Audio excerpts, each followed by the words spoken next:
dipersembahkan oleh Menangkan 5 tiket nonton langsung Indonesia di Amerika. Dukung Indonesia mengukir sejarah baru.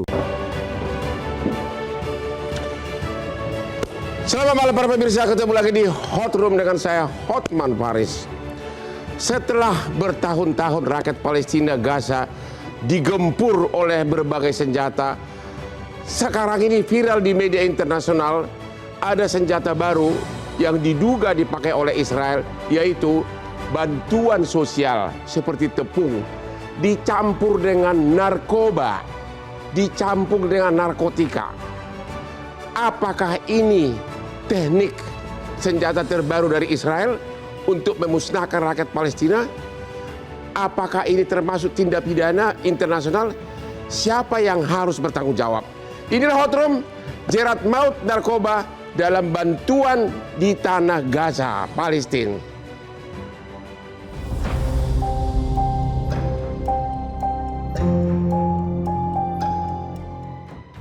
Di tengah krisis kemanusiaan yang belum juga reda, tuduhan serius kembali menyeruak ke permukaan.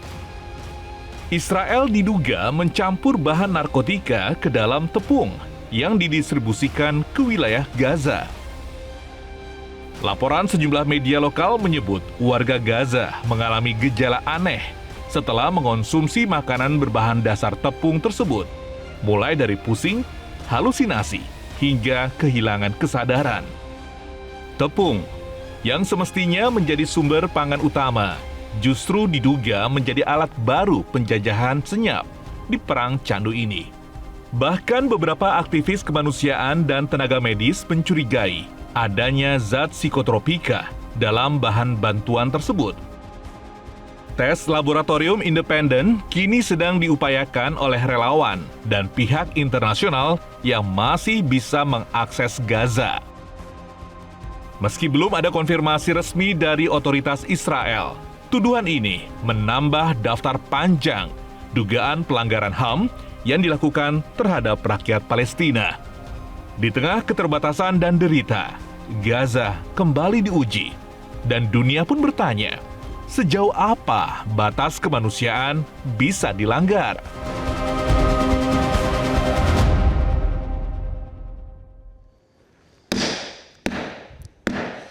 Para pemirsa, ini sudah menjelang tengah malam. Tapi kenapa Hotman Paris masih tetap segar stamina? Itu semua berkat khasiat dari kopi luwak hitam premium. Yuk lihat penampilan saya. Secara KTP udah parah umurnya, tapi secara stamina umur 30 secara biologis. Itu berkat kopi luwak hitam premium, dan juga saya bisa ingat semua perkara. Seratusan perkara saya pegang, ini menambah daya ingat dan juga bikin awet muda. Saya yakin umur kau yang sudah 30, saya jauh lebih muda dari kamu. Kopi luwak hitam premium adalah rahasianya. Pak Nur, boleh Bapak ceritakan yang lagi viral ini? Benar nggak ini kejadian narkoba disalurkan dalam bentuk bantuan sosial ke rakyat Palestina? Kalau ngelihat berita mainstream, Ya. mereka masih meragukan kebenaran itu. Tapi ini tadi video-video tadi apa tuh? Kalau dari video tadi dengan model dampak dari itu, maka kita juga bisa meyakini bahwa itu kejadian. Ya. Yang saya maksud sebagai media mainstream, ini memang bagian dari perang informasi.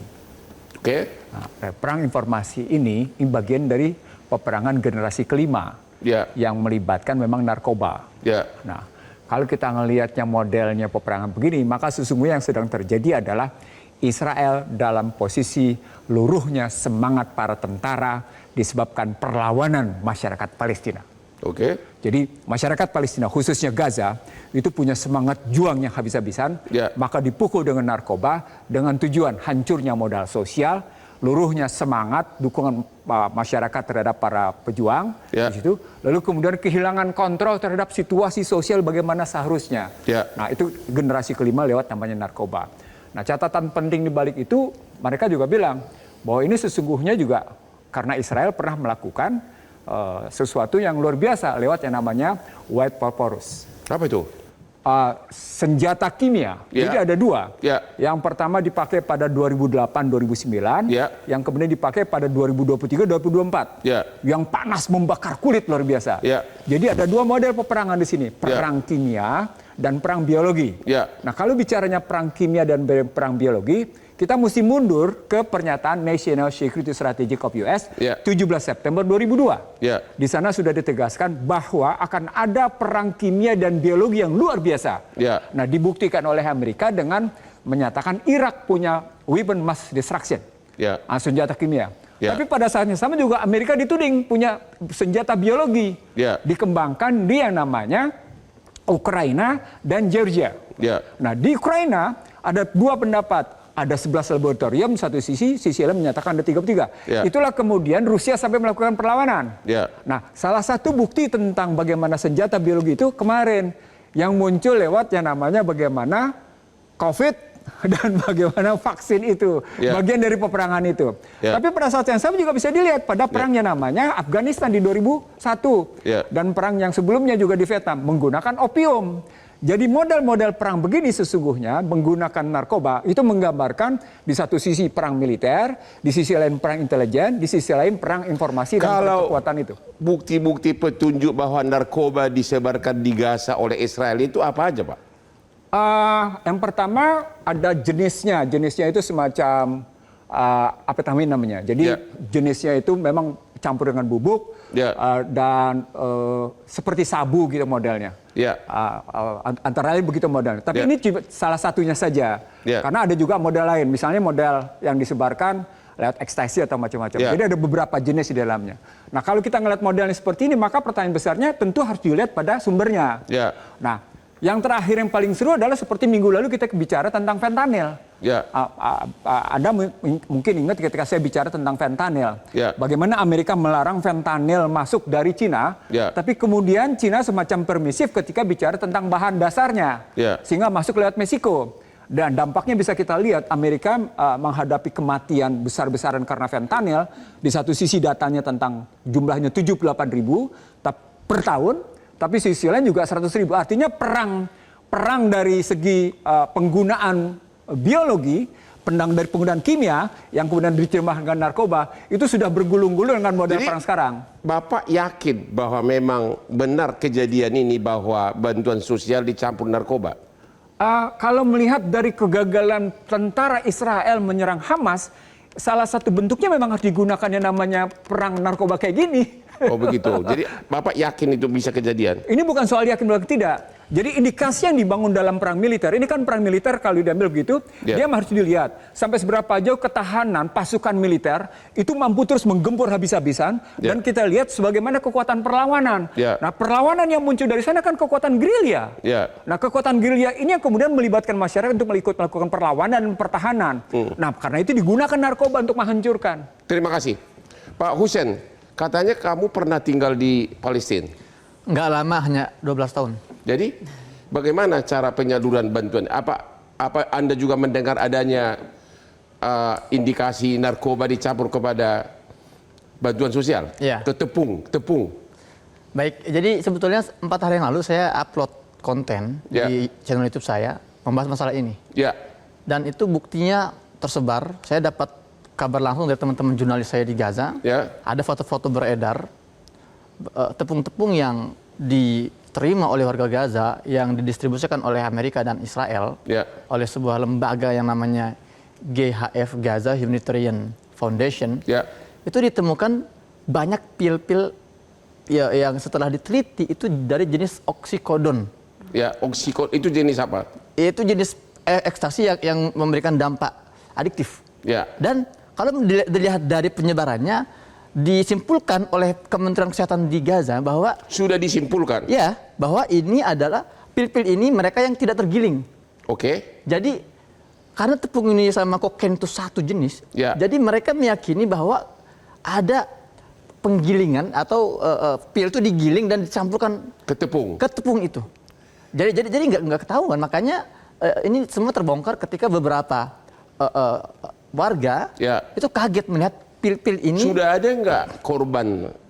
Sudah ada indikasi korban nggak? Kalau tadi kita lihat sendiri Ya. laporannya Ya. reportasenya sudah banyak. Mereka anak-anak, wanita yang merasakan halusinasi. Itu kan salah satu dampak dari ekstasi. Ya. Kemudian juga pusing, kemudian kondisi tubuh yang tidak stabil. Ya. Dan bagi saya ini bukan hal yang baru ya. Ya. Saya sejak 2011 tinggal di Gaza, saya mengikuti Lu perkembangan. ngapain aja di Gaza lu? Kuliah, nikah dengan kuliah. orang Gaza juga. Bangun rumah sakit Indonesia. Saya Ya. termasuk tim yang bangun rumah sakit Indonesia di Gaza. Ya. Dan kabar dukanya ini juga perlu saya sampaikan. Beberapa menit yang lalu saya dapat kabar dari teman-teman saya di Gaza, kepala rumah sakit Indonesia di Gaza baru dibunuh oleh Israel ketika sedang di rumahnya. Kapan tuh? Beberapa menit yang lalu. Kok nggak ada di berita di sini? Ya kan sangat baru. Orang baru Indonesia? fresh. Dia orang Gaza. Orang Gaza. Namanya Dokter Mirwan Sultan. Oke. Nah, jadi intinya tidak hanya masalah ekstasi. Ya. Bom-bom yang dijatuhkan oleh Israel itu setelah diteliti oleh satu lembaga independen internasional yang masuk Ya. ke Gaza, ternyata rata-rata bomnya itu mengandung zat kanker. Kenapa? Mengandung zat kanker. Maksudnya Ya. apa? Asapnya itu ada bahan kimia yang menyebabkan penyebaran kanker yang luar biasa. Ya. Makanya tahun 2008 Gaza dibombardir oleh Israel. 2018 itu tiba-tiba kenaikan jumlah penderita kanker di Gaza itu melonjak tinggi. Jadi Oh, begitu. ternyata bom ini reaksinya 10 tahun baru terdeteksi.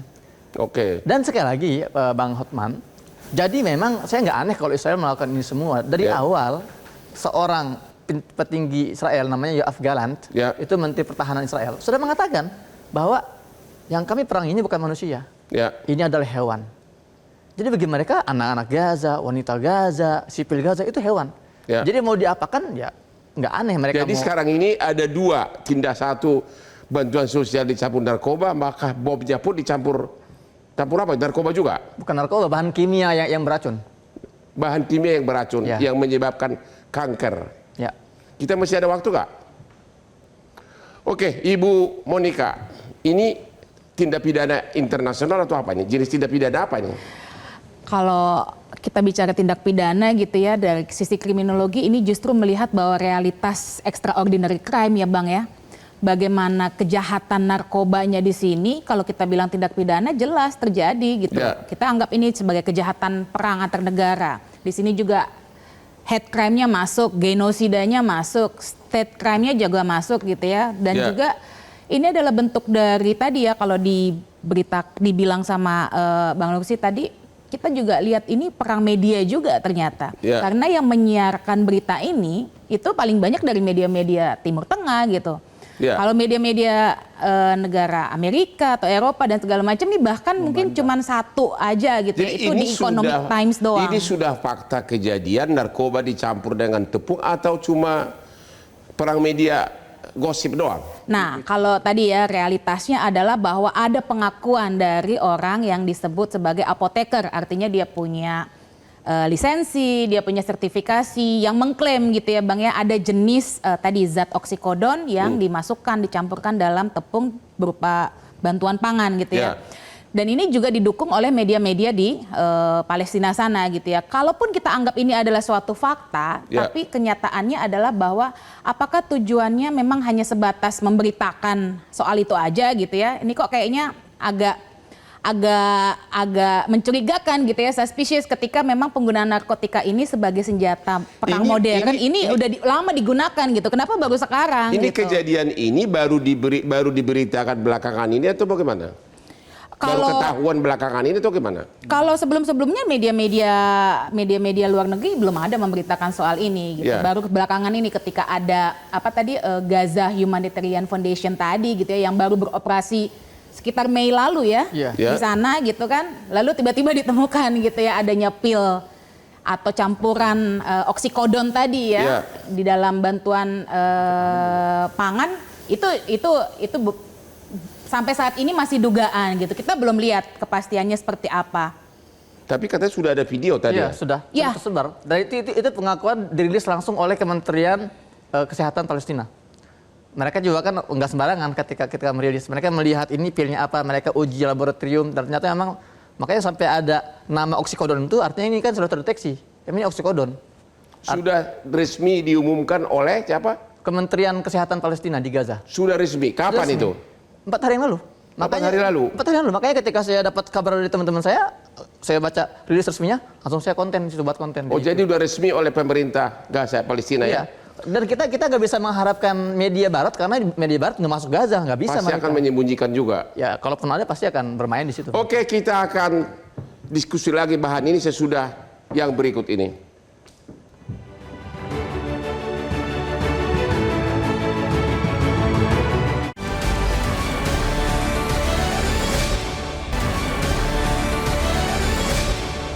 Dipersembahkan oleh Menangkan 5 tiket nonton langsung Indonesia di Amerika. Dukung Indonesia mengukir sejarah baru. Ketemu lagi di Hot Room, jerat maut narkoba dalam bantuan di Tanah Gaza. Prof. Hikmanto Juwana, ahli hukum internasional.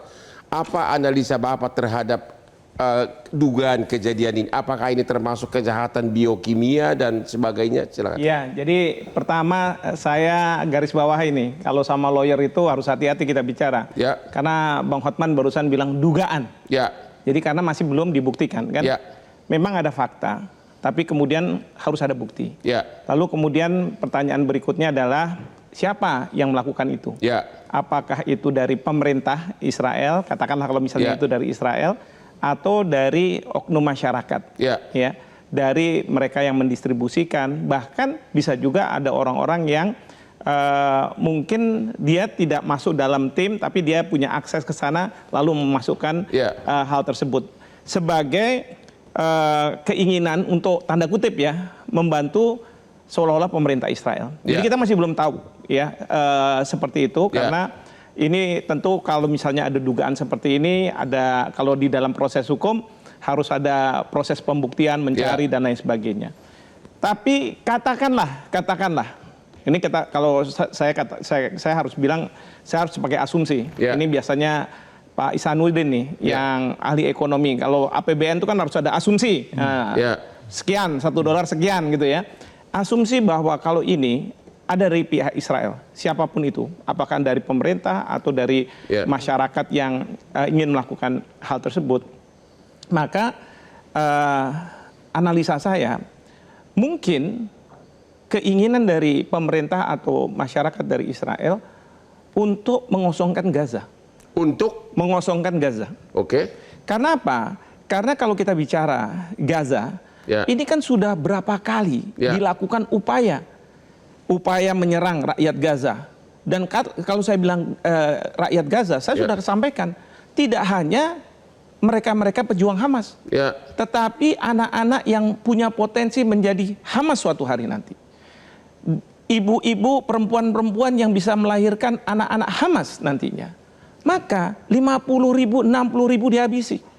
Dan itu dianggap oleh Netanyahu sebagai tanda kutip balasan dia ketika Hamas menyerang Israel pada tanggal 7 Oktober 2023. Karena dalam pembicaraan dengan Joe Biden, Netanyahu mengatakan, kan lihat aja Amerika, ketika kamu diserang oleh Jepang, ya, secara mendadak, apa yang kamu lakukan? Kamu bom kan Hiroshima dan Nagasaki, tanpa melihat apakah itu anak-anak, perempuan dan lain sebagainya, semua kamu kenakan, ya kan? Tapi Joe Biden bilang, that's before the United Nations was formed. Jadi menurut Bapak ini ada masuk logika ini bagian dari penghabisan oleh Israel. Penghabisan satu itu, belum lagi nanti ada Steve Witkoff yang mengatakan 2 juta orang di Gaza keluar dulu. Bahkan Perdana Menteri Netanyahu bulan Februari mengatakan apa?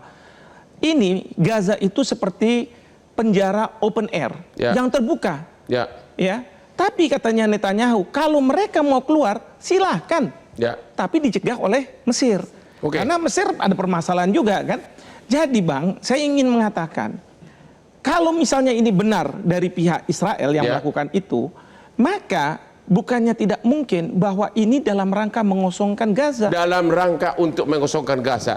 Saya mau tanya Pak Ihsanuddin, kenapa capek-capek pakai narkoba? Kenapa enggak Israel di rudal aja langsung habisin semua? Kenapa pakai harus begitu? Kayak Iran langsung rudal. Ini kalau di rudal semua penduduk Gaza kan sebentar habis. Apa pertimbangannya? Kenapa harus pakai narkoba? Pertama, Israel dan Amerika dalam posisi kehilangan dukungan moral global. dia dalam titik terendah dalam menghadapi perang yang berkepanjangan sejak 7 Oktober 2023. Di sisi lain, kekuatan militer Israel ternyata tidak sungguh-sungguh pernah betul-betul menghancurkan, meluluh lantakan Hamas. Yang ada adalah tetap kekuatan perlawanan. Ya, itu maksud saya. Kenapa nggak langsung dibombardir aja habis-habisan seperti Iran menyerang Israel? Selesai. Capek-capek pakai narkoba. Pakai narkoba itu tidak capek justru. Justru dalam tesis perang, pengguna narkoba itu adalah perang asimetri. Apa itu? Perang tanpa perlu menunjukkan tank dan alat senjata. Oke. Dan itu adalah bagian dari perang intelijen. Oke. Itu bagian dari perang ekonomi. Ya. Jadi pengguna narkoba itu sekaligus perang modal kan jangka sosial. panjang, Pak. Oh enggak, tidak enggak. juga jangka panjang karena begitu dampak narkobanya seperti tadi kita lihat orang langsung mengalami halusinasi itu serta merta kehilangan moral daya juang. Kan yang dipukul adalah modal sosial. Modal sosial masyarakat Hamas, kelompok Hamas. Terpukulnya modal sosial masyarakat Hamas itu dengan demikian luluh lantak perontoknya mendukung pada Hamas, pada pejuang Hamas. Nah, keluluh lantaknya dukungan ini yang hendak diminta. Jadi Bapak percaya bahwa memakai narkoba ini jauh lebih efektif dengan membombardir rakyat Gaza. Kasus bagaimana Inggris menghajar Cina. Itu adalah bukti betapa asiknya menggunakan narkoba memukul Cina. Emang Inggris memukul Cina pakai apa? Pakai candu. Pakai apa? Pakai candu. Oh, itu abad 19, abad 18. Tapi itu menjadi contoh. Bagi contoh luar biasa gitu ya. Dan Cina kemudian menggunakan fentanyl dan perkusor kimianya untuk melakukan itu terhadap Amerika. Oh begitu, gimana? Sampaikan. Tambahan ini. Jadi kalau misalnya perang diserang habis, itu dapat kritikan dari internasional. Tadi masalah moral dari global gitu ya. Baik Israel, Amerika Serikat pasti udah dikritik sama dunia. Kedua, kalau misalnya diserang ya, itu bisa diproses di ICC, International Criminal Court. Emang masih berguna ICC? Ya, kalau misalnya perang ini kalah Israel, itu pasti dibawa ke sana. Nah, yang ketiga, ini yang penting, bahwa dengan narkoba ini, kan pada waktu itu kita nggak tahu semua.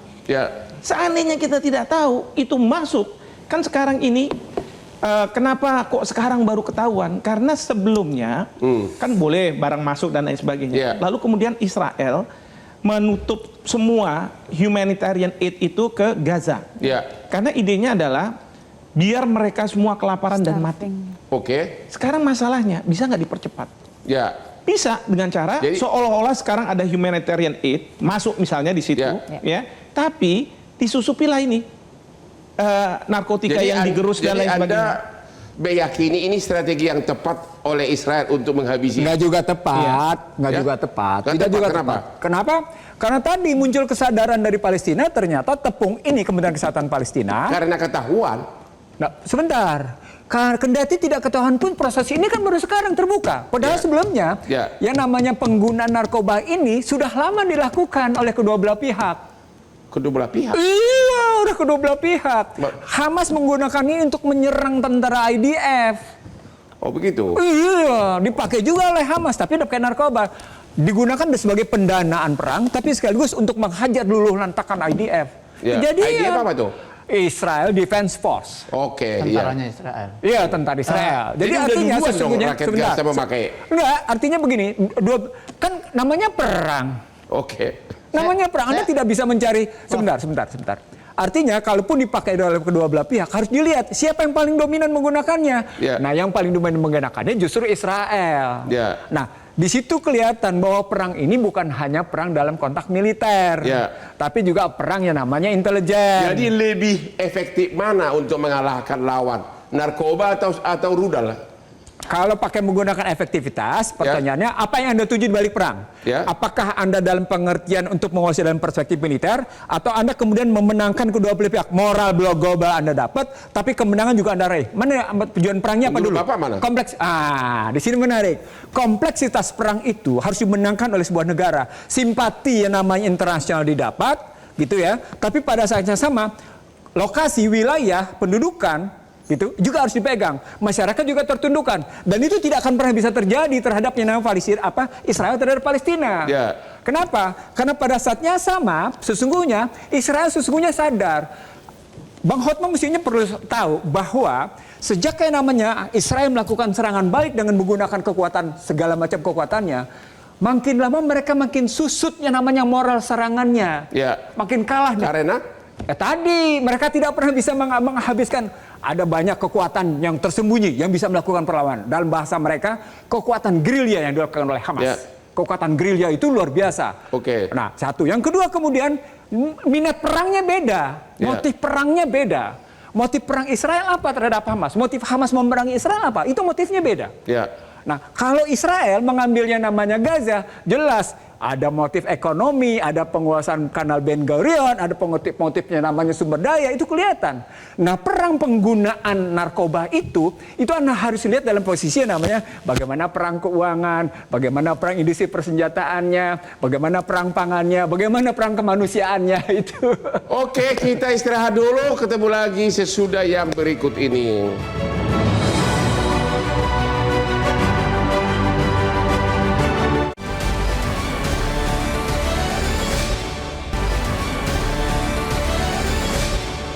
Dipersembahkan oleh Menangkan 5 tiket nonton langsung Indonesia di Amerika. Dukung Indonesia mengukir sejarah baru. Ketemu lagi di Hot Room. Pemirsa, malam ini kamu akan lihat betapa kopi bisa membuat orang tetap awet muda. Hotman sudah praktek sebagai pengacara 43 tahun. Tapi lihat penampilan saya ini. Tidak kalah sama cowokmu yang umur 30.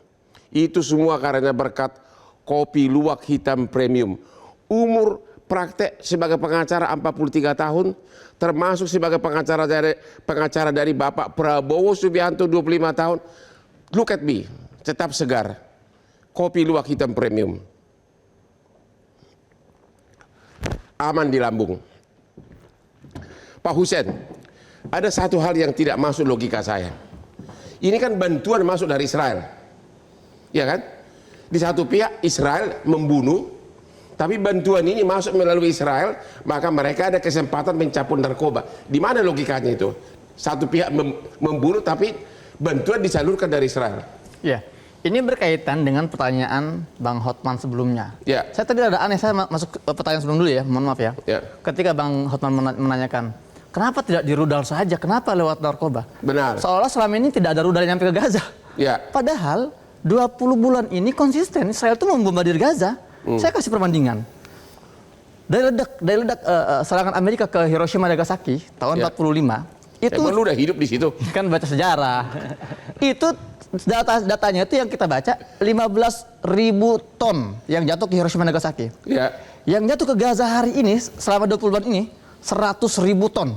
Oh ya? 8 kali lipat. Ya kok nggak habis-habis gitu loh. Kok nggak musnah-musnah. Ya itulah Gaza dengan kekuatannya. Maksud saya gini, jadi mereka bukan artinya binari.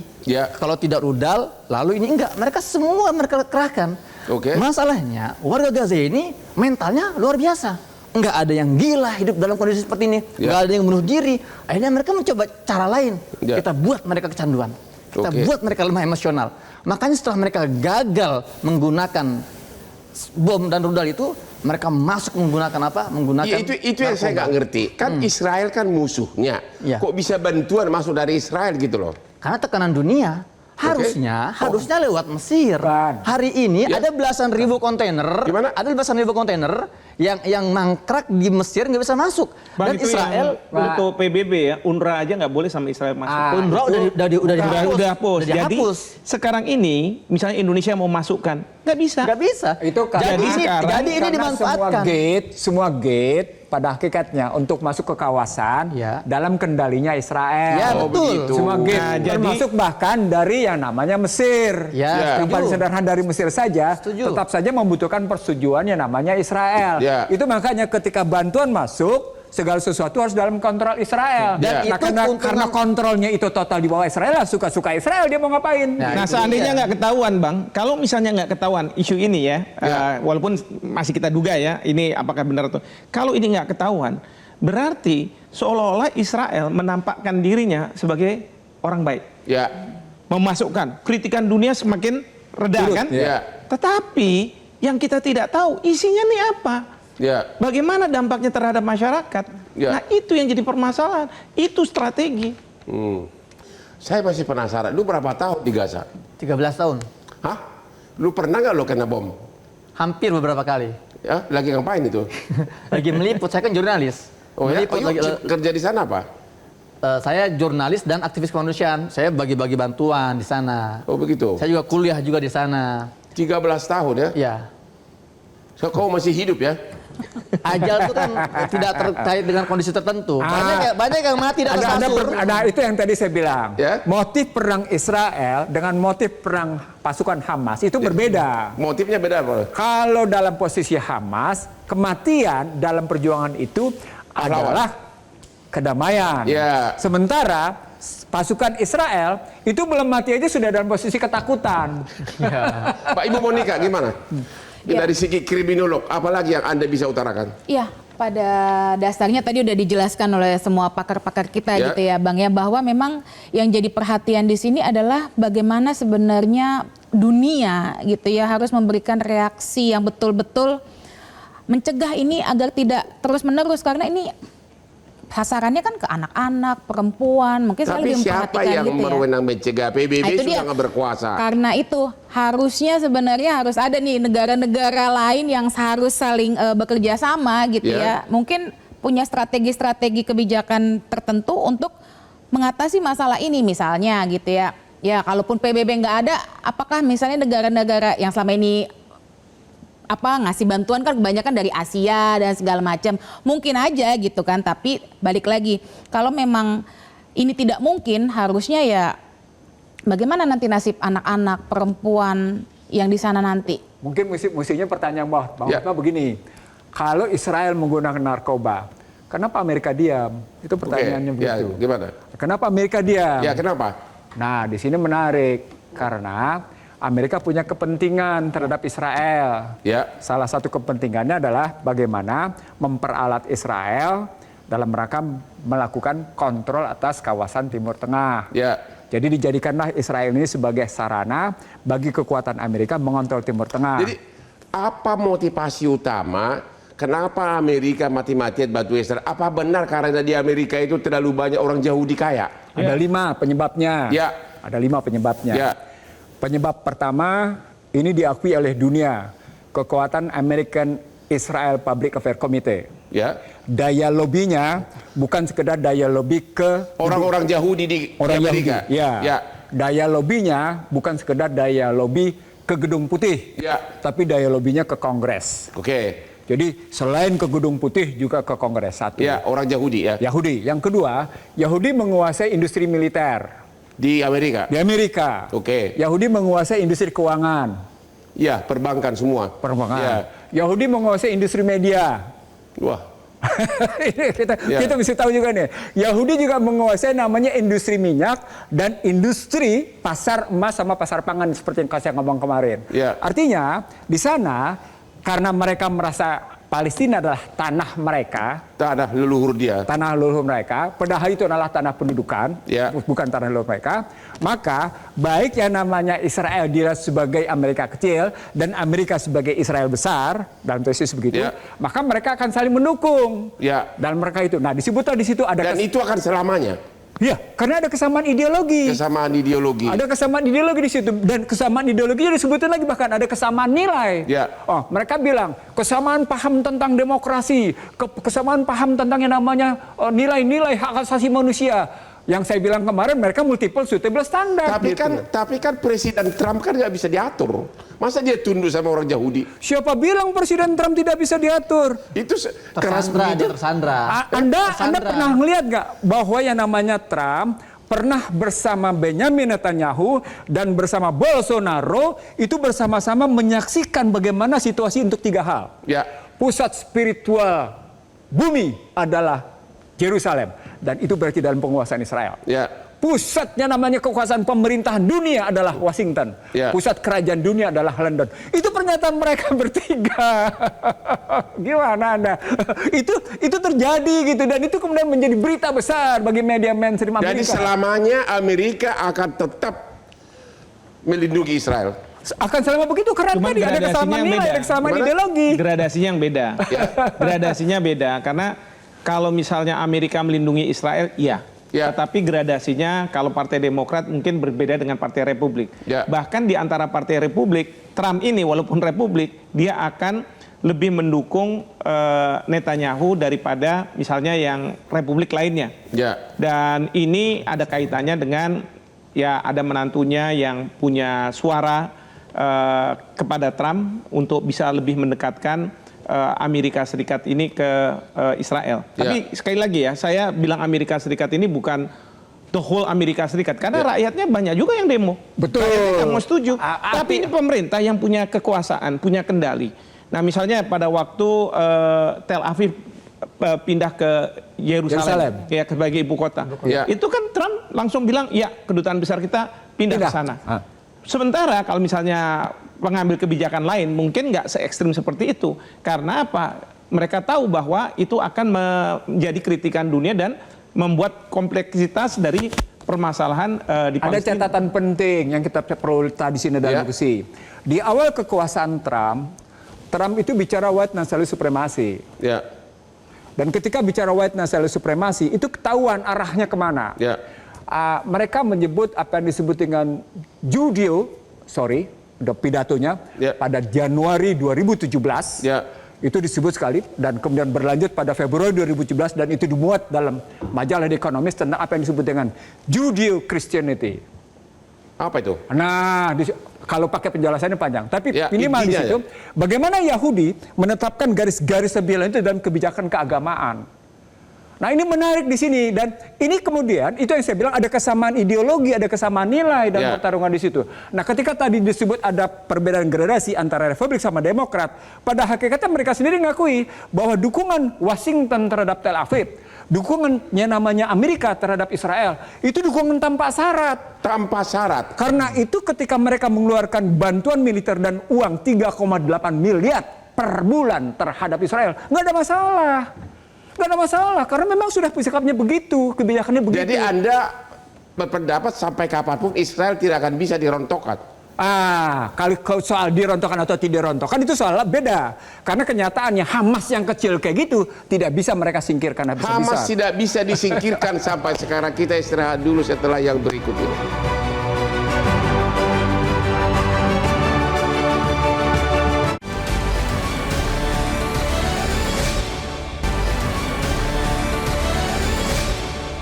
Dipersembahkan oleh Menangkan 5 tiket nonton langsung Indonesia di Amerika. Dukung Indonesia mengukir sejarah baru. Ketemu lagi di Hot Room, jerat maut narkoba dalam bantuan di Tanah Gaza. Di segmen terakhir ini kita akan nanya pertama kepada Pak Hussein.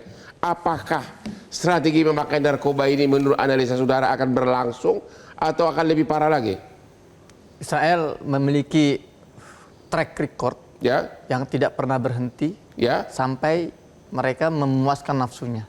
Dan profesor sejarah Yahudi bernama Ilan Pappé menjelaskan dalam bukunya The Ethnic Cleansing of Palestine bahwa memang ideologi Zionisme itu tidak pernah bertujuan untuk hidup berdampingan dengan Palestina. Tapi tujuan Zionis, tujuan Israel adalah menghabisi seluruh. Jadi akan memakai cara yang lebih parah sampai sampai tujuan mereka tercapai. Dan perlu diketahui tujuan mereka itu tidak hanya menguasai Palestina. Perdana Menteri Israel yang pertama, David Ben Gurion, ketika ditanya oleh wartawan tentang kenapa perbatasan Israel terus meluas melebar, apa jawaban dia? As far as our soldier can reach. Perbatasan Israel itu sejauh yang bisa dijangkau oleh tentara kami. Jadi kalau tentara mereka bisa menjangkau Yordan, Suriah, bahkan Medan, habis itu. Jadi akan berlanjut terus ya? Pak Himanto, gimana pandangan Anda? Apakah perang narkoba ini akan berlangsung lebih parah lagi? Bisa lebih parah lagi, karena apapun yang dilakukan Israel, kuncinya adalah bagaimana Gaza bisa dikuasai oleh Israel. Karena sekarang ini kalau tepi barat memang dikuasai oleh Israel. Tetapi kalau di Gaza itu kan masih ada Hamas. Kenapa? Karena menurut Israel, mereka kalaupun two-state solution itu diterima, apa jaminannya dari Gaza tidak ada serangan-serangan ke Israel?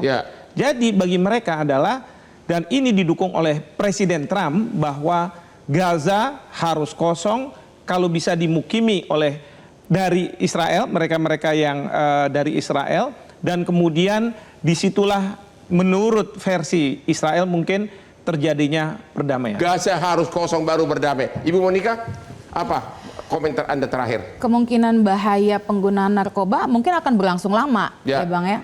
Nah tapi tadi upaya-upaya pencegahannya yang harus dilakukan kalau pemerintah Gazanya sendiri tidak, pemerintah Palestina sendiri tidak bisa punya wewenang gitu ya untuk me-reach masyarakatnya di sana. Paling tidak misalnya pasukan-pasukan medis, tenaga-tenaga medis, kemudian komite-komite anti narkoba di Gaza yang bisa berinteraksi langsung dengan masyarakat, itu terus-menerus melakukan warning, penyuluhan, mengingatkan, memberikan aksi-aksi gitu ya. Jadi bahaya narkoba yang sedang mereka alami pada saat ini. Termasuk mengkriminalkan ke Mahkamah Internasional? Ya, ini kan memang kejahatan ya. Walaupun tidak akan efektif di ICC tidak akan atau efektif karena tidak ada yang efektif sekarang ini. Bos kita Pak Nursi, coba analisa Anda terakhir atas ini semua gimana? Coba silakan. Yang pertama, narkoba sudah menjadi senjata sejak abad 19. Pakai. Dan itu menjadi bukti bahwa itu bagian dari upaya melumpuhkan kekuatan masyarakat dalam mendukung tentara. Sekaligus melumpuhkan satu modal sosial dan meluluhlantakkan kekuatan negara untuk melakukan kontrol. Itu posisinya. Karena itu perang narkoba tidak akan pernah berhenti. Tidak akan pernah berhenti. Yang kedua, Indonesia sendiri mengalami darurat narkoba. Dan kebetulan saya ikut konferensi internasionalnya. Dan di situ bisa kita lihat aliran dana. Bagaimana narkoba itu menjadi sarana paling empuk dalam. Jadi ada beberapa sumber dana gelap. Salah satunya selain people smuggling, itu narkoba, senjata gelap, perjudian, korupsi, macam-macam di dalamnya.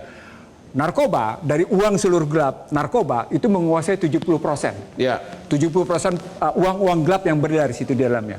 Untuk Indonesia saja, itu bergerak sekitar 60-80%. Tapi dengan sudah terbongkarnya ini bahwa Israel menyusupkan narkoba, ini bakal berhenti nggak? Enggak.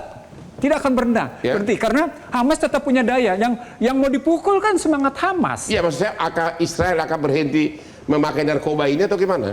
Dalam sejarah bagaimana Amerika berhadapan dengan yang namanya Afgan, bagaimana sejarah Amerika menghadapi Irak, sejarah Amerika menghadapi Suriah, narkoba dipakai. Narkoba dipakai. Sama seperti sekarang, Israel tidak akan pernah berhenti menggunakan narkoba dengan cara apapun ceritanya. Jadi akan berkepanjangan. Seperti juga serangan terhadap Indonesia. Indonesia harus diluluhlantakkan, bagian adalah dengan narkoba. Jadi kalau kita ngelihat sekarang peran narkoba, dia bagian utuh dari sebuah peperangan di dunia. Dan Anda berpendapat Amerika akan tetap mendiamkan ini? Di sini soal mendiamkan atau tidak mendiamkan tergantung bagaimana situasinya. Malah mendukung. Bahkan mendukung, karena itu bagian dari proyek mereka. Jadi bagi Amerika mendiamkan saja itu berarti mendukung, apalagi tegas-tegas menggunakannya gitu. Jadi tidak mungkin Amerika akan mengambil sikap diam dalam pengertian pura-pura mengambil tindakan, nggak akan mungkin. Karena Amerika sendiri menggunakan itu seperti bagaimana Inggris menggunakan. Jadi menurut analisa Bapak, memakai narkoba lebih efektif dari memakai bom atau rudal? Sama seperti penggunaan gadget propaganda digital, dia akan lebih efektif sebagai perang asimetris karena yang dirusak adalah mental. Jadi lebih efektif mana, rudal, bom atau narkoba? Tujuannya sekarang, tujuan perangnya sekarang. Saling melengkapi sebetulnya. Saling melengkapi. Yang tidak bisa dihancurkan oleh bom, ya dihancurkan lewat obat-obatan. Mental itu nggak bisa hancur lewat bom. Jadi mental itu urus kalau boleh saya sampaikan di sini, pada waktu Iran menyerang Israel, waktu Iran menyerang pangkalan Amerika Serikat, akhirnya Iran kan menghentikan serangan itu, ya kan? Itu apa? Demi kemanusiaan. Sekarang pertanyaan kita, apakah dari yang dilakukan oleh Israel terhadap Gaza, mereka memikirkan kemanusiaan? Menurut Bapak? Tidak sama sekali. Nggak akan. Sama seperti kita ngelihat, apakah kemudian Indonesia yang diserang dengan narkoba akan dipikirkan soal kemanusiaan Indonesia? Nggak ada cerita. Begitu juga akankah dipikirkan kemanusiaan yang namanya Hamas oleh Amerika dan Israel? Nggak akan. Jadi pertanyaan berikut, apakah efektif menggunakan bom atau Nah, tergantung tujuan perangnya, Nggak, tergantung artinya gini, kecepatan perangnya. ngelihatnya. dalam hukum Menurut internasional Bapak tujuan itu, perangnya apa? Gini Bang, Penghancuran dalam daya tahan sosial dalam mental hukum masyarakat internasional di itu, situ. perang itu ada yang disebut sebagai perang yang legal dan perang yang ilegal. Ya. Perang yang legal itu harus mengikuti ketentuan-ketentuan humanitarian international law. Narkoba perang ilegal. Ilegal. Karena apa? Disasar warga masyarakat. Jadi, mohon maaf ya, kalau misalnya tadi disampaikan warga Indonesia, kita nggak dalam kondisi perang, Ya. ya kan? Tapi darurat Tetapi narkoba. kalau misalnya dalam konteks Gaza, itu perang. Iya. Ketentuan-ketentuan war crimes itu terjadi. Nah sekarang ini ICC kan membuat arrest warrant untuk Netanyahu. Galan, Menteri Pertahanannya mantan. Nah itu Jadi- menunjukkan bahwa Oke. memang masalah kemanusiaan tidak diperhatikan. Jadi berhubung kita sudah akan berakhir habis waktunya, jadi menurut bapak-bapak semua, Israel bisa akan lebih parah lagi. Bisa lebih parah. Ya. Oke, demikianlah akhir dari diskusi kita malam ini. Jangan lupa menonton Courtroom setiap hari Rabu jam 9 malam di Metro TV. Sampai ketemu. Silakan Pak, sini Pak. Ya, silakan Pak.